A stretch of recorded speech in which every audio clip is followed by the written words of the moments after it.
আজকের ক্লাসে আমরা আমাদের বিজ্ঞানের নবম অধ্যায় অর্থাৎ দুর্যোগের সঙ্গে বসবাস এই অধ্যায়ে বরিশাল ভর্তি 2025 সালে একটি সৃজনশীল প্রশ্ন সমাধান করব। আমাদের উক্ত প্রশ্নে যদি আমরা তিনটা চিত্রের দিকে খেয়াল করি উদ্দীপকের, চিত্র একে আমরা দেখতে পাচ্ছি ঘূর্ণিঝড়ের একটি চিত্র দেওয়া আছে, চিত্র দুইতে দেখতে পাচ্ছি খরার একটি চিত্র এবং চিত্র তিনে দেখতে পাচ্ছি বন্যায় একটি গ্রাম ডুবে গিয়েছে। সো আমাদের প্রশ্নের দিকে যদি চলে যায়, আমাদের প্রশ্নতে বলা হচ্ছে অ্যাসিড বৃষ্টি কাকে বলে।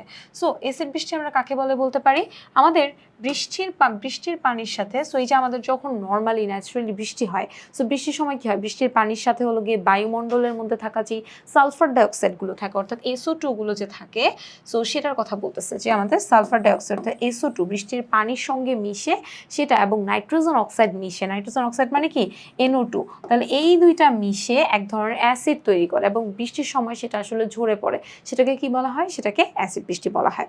সো আমাদের খ নম্বর প্রশ্নটা বলা হচ্ছে আমাদের জাতীয় অর্থনীতিতে বনাঞ্চল যথেষ্ট গুরুত্বপূর্ণ কেন। আমরা জানি যে একটা দেশের মধ্যে, একটা দেশ ঠিকঠাক মতো চলতে হলে তার আসলে কি থাকতে হবে বলতো, বনাঞ্চল থাকতে হবে। একটা দেশের একদম 25% বনাঞ্চল থাকাটা আসলে ইম্পর্টেন্ট। সো বলা হচ্ছে যে বনাঞ্চল আমাদের জাতীয় অর্থনীতির অন্যতম চালিকা শক্তি। বনভূমি থেকে আমরা ঘরবাড়ি এবং আসবাবপত্র তৈরি কাঠ পাই, যা বেসিক্যালি বৈদেশিক মুদ্রার সাশ্রয় করে। বৈদেশিক মুদ্রার সাশ্রয় বলতে কি বোঝায়, মানে এই যে বিদেশের যে মুদ্রাগুলো আমাদের থেকে আসে, ঠিক আছে, সো এইগুলো আসলে আমাদেরকে সাশ্রয় করে দেয়। এছাড়াও মধু, মোম, ভেষজ ঔষধ এগুলো বনাঞ্চল থেকেই আসে। বলা হচ্ছে এই যে বনাঞ্চল যে রয়েছে এগুলো আমাদের মাটির যে ক্ষয়, সে ক্ষয়কে রোধ করছে এবং আমাদের পরিবেশের ভারসাম্যকে রক্ষা করে আমাদের কৃষিজ উৎপাদনটাকেও বজায় রাখছে। পর্যটন শিল্পের বিকাশেও বনাঞ্চলের ভূমিকাটা অপরিসীম, যা আসলে রাজস্ব আয় বাড়াতে সাহায্য করে। এবার আমাদের গ নম্বর প্রশ্ন দিকে যদি চলে যাই, আমাদের গ নম্বর প্রশ্নতে বলা হচ্ছে চিত্র একে সৃষ্ট দুর্যোগটির কারণ ব্যাখ্যা করো। সো চিত্র একে দেখতে পাচ্ছি ঘূর্ণিঝড়, তাহলে ঘূর্ণিঝড় কেন হয় সেই কারণটা বেসিক্যালি আমাদের কাছে জানতে চেয়েছে। আমাদের এখানে বলা হচ্ছে চিত্র একে ঘূর্ণিঝড় বা সাইক্লোনের দৃশ্য প্রদর্শিত হয়েছে, মানে এটার দৃশ্য দেখানো হয়েছে। ঘূর্ণিঝড়টা কি, ঘূর্ণিঝড় হলো একটা প্রাকৃতিক দুর্যোগ যা সাধারণত সমুদ্র এবং মহাসাগরের উষ্ণ জলাভূমিতে শুরু হয়। এটা অত্যন্ত প্রবল বায়ুপ্রবাহ, মানে অনেক বেশি বায়ুপ্রবাহ হয় এবং ভারী বৃষ্টির সঙ্গে এটা সংযুক্ত থাকে এবং তীব্র ধ্বংস সাধন করতে এরা আসলে সক্ষম। ঘূর্ণিঝড় সৃষ্টির মূল কারণই হলো বায়ুমণ্ডলের নিম্নচাপ। তাহলে আমাদের বায়ুমণ্ডলে যখন নিম্নচাপ সৃষ্টি হয় সেখান থেকে বেসিক্যালি আমাদের ঘূর্ণিঝড়টা সৃষ্টি হয়। যখন কোনো এলাকার তাপমাত্রা হঠাৎ করে বৃদ্ধি পায় তখন সেখানে থাকা যে বাতাস সেটা খুব বেশি হালকা হয়ে যায় এবং উপরে উঠে যায়। যেমন আমরা পানির কথা চিন্তা করতে পারি, পানিকে যখন আমরা অনেক দীর্ঘক্ষণ ধরে ফুটাতে থাকি, 100 ডিগ্রি সেলসিয়াস তাপমাত্রা হয়ে গেলে সে কি হয়, সে আসলে বাষ্পে পরিণত হওয়া স্টার্ট করে। ঠিক তেমনি একটা এলাকার তাপমাত্রা হঠাৎ করে বৃদ্ধি পেলে সেখানে থাকা অনেক বাতাসই হালকা হয়ে উপরে উঠে যায় এবং এই এলাকায় এই কারণে বায়ুর চাপটা কমে যায়, যার ফলে নিম্নচাপ সৃষ্টি হয় এবং সেই নিম্নচাপটা থেকেই বেসিক্যালি কি সৃষ্টি হয়, ঘূর্ণিঝড় সৃষ্টি হয়। আমাদের এখানে বলা হচ্ছে নিম্নচাপ সৃষ্টি হওয়ার পর আশেপাশের উচ্চচাপযুক্ত এলাকা থেকে শীতল এবং ভারী যে বাতাসগুলো, সেই বাতাসগুলো দ্রুত ওই নিম্নচাপ কেন্দ্রের দিকে ছুটে আসে। সো তাই বাতাসের যে প্রবাহ রয়েছে সেটা সমুদ্রের উষ্ণ পানির ওপর দিয়ে যায়, উষ্ণ পানি মানে একদম গরম পানির ওপর দিয়ে যায়, তখন বাতাস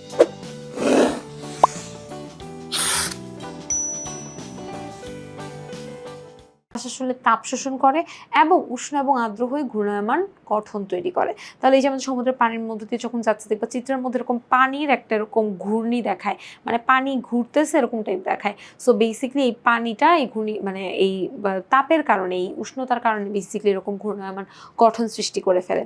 এর ফলে বাতাসের গতিটা ক্রমশ বাড়তে থাকে এবং একসময় এটা প্রবল ঘূর্ণি আকারে ধারণ করে, যা পরবর্তীতে পূর্ণাঙ্গ ঘূর্ণিঝড়ে পরিণত হয়। বলছে পৃথিবীর আবর্তন গতির প্রভাব, যা কোরিওলিসিস বল নামে পরিচিত। সো পৃথিবীর আবর্তন গতির প্রভাব এটাকে বলে। সো পৃথিবীতে এই যে আবর্তন যে হচ্ছে, আবর্তনের কাজ কি, বিভিন্ন রকমের গতি, তারপরে বিভিন্ন দিক এগুলোকে প্রভাবিত করা। সো আমাদের এই যে পৃথিবীর আবর্তন গতি বলছে, যেটা হলো কোরিওলিস নামে পরিচিত, যেটা ঘূর্ণিঝড়ের গতি এবং দিককে প্রভাবিত করে। এই প্রভাবের কারণেই আসলে বাতাস সরাসরি নিম্নচাপ কেন্দ্রে ঢুকে না, বরং ঘূর্ণি করে ঢুকতে থাকে। তার মানে বাতাসটা যে ডিরেক্ট আসবে এরকম না, বাতাসটা হলো এরকম ঘূর্ণি করে ঘুরতে থাকে, মানে এরকম ঘুরতে ঘুরতে বাতাসটা আসলে প্রবেশ করে। ফলে ঘূর্ণিঝড়ের প্রাকৃতিক কাঠামো তৈরি হয় যা বিপুল ধ্বংসাত্মক শক্তিকে আসলে কি করে, বহন করে। সো বলা হচ্ছে ঘূর্ণিঝড়ের প্রচণ্ড বাতাস, ভারী বৃষ্টি এবং জলোচ্ছ্বাসের মাধ্যমে মানুষ এবং প্রাকৃতিক পরিবেশের উপরেও ব্যাপকভাবে প্রভাব ফেলে। চলে যাব আমাদের ঘ নম্বর কোয়েশ্চেনে। আমাদের ঘ নম্বর কোয়েশ্চেনে কি বলছে, বলা হচ্ছে চিত্র 2 এবং চিত্র 3-এ সৃষ্টি দুর্যোগের মধ্যে কোনটা আসলে সহজেই মোকাবেলা করা যায়। চিত্র 2-তে দেখতে পাচ্ছি আমরা খরা এবং চিত্র 3-এ দেখতে পাচ্ছি আমরা বন্যা। তাহলে এই দুইটার মধ্যে আমরা খুব ইজিলি আসলে কোনটাকে মোকাবেলা করতে পারবো বলো তো।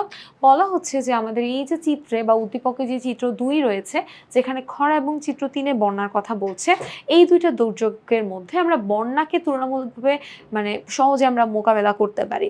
কেন? বিকজ বন্যা হলো একটা মৌসুমী এবং সাময়িক দুর্যোগ। মানে বন্যাটা এরকম না যেমন ধুম করে ভূমিকম্প যেমন ধুম করে হয়েছে, বন্যা কিন্তু এরকম না। বন্যা যখন হয় তখন আমরা বুঝতে পারি স্লোলি আমাদের হলো গিয়ে পানি আসতে থাকে, আমরা ধীরে ধীরে বুঝতে পারি, আমরা সতর্ক হতে পারি, আমরা আমাদের নিজ যে জিনিসপত্রগুলো আছে প্রয়োজনীয় সেটাকে সরাই নিতে পারি, চাইলে আমরা আমাদের জানমালের ক্ষতির হাত থেকে রক্ষা করতে পারি। এবং আমরা কিন্তু আগে থেকে গেস করতে পারি যে বন্যাটা বর্ষার সময় হবে, সো একটা আগে থেকে প্রিপারেশন নিয়ে রাখতে পারি। এটার কথাই বোঝাচ্ছে যে বন্যা একটা মৌসুমী এবং সাময়িক দুর্যোগ। বর্তমানে আবহাওয়াবিদ্যা উন্নত হওয়ায়, তার মানে আমাদের এই যে টিভিতে আবহাওয়ার খবর দেয় না, ইভেন এখন মোবাইলের মধ্যে ওয়েদার নামক একটা অ্যাপস টাইপের আছে, ওখানে হলো গিয়ে আমাদের ওয়েদারগুলোকে শো করে। তাহলে এই যে আবহাওয়াবিদ্যাটা উন্নত হওয়ার কারণে আমরা কি করি, যদি কোথাও বন্যা হয়, যেমন আগামী 10 দিন পরে বন্যা হওয়ার একটা সম্ভাবনা আছে, এই ধরনের খবর কিন্তু আমরা পাই।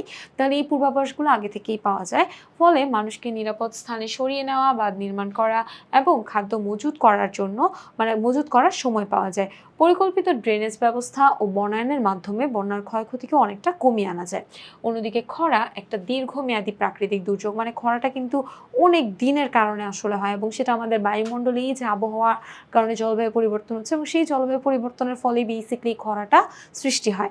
খরা মোকাবেলা করাটা বেশ কঠিন, কারণ এটা বৃষ্টিপাতের অভাব এবং ভূগর্ভস্থ পানির স্তর অনেক নিচে নেমে যাওয়ার কারণে আসলে হয়ে থাকে।